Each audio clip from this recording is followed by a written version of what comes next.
സാധനങ്ങള് കൊക്കക്കോള, മെൻഡോ എന്നിട്ട് ഒരു പാത്രം കൂടി എടുത്തിട്ടുണ്ട്. അത് ഒഴിക്കാൻ കൊക്കക്കോള എടുത്ത് പാത്രത്തിൽ വെക്കാം.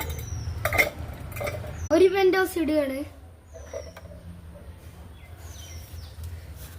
ഗ്യാസ് വേണ്ടി ഗൈസ്.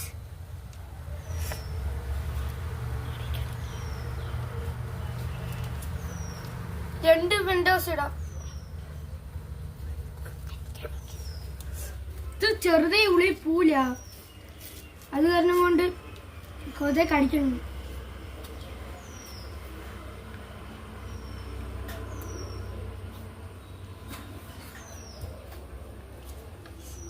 ഇടുകയാണ്. ഇട്ടു ഗൈസ്.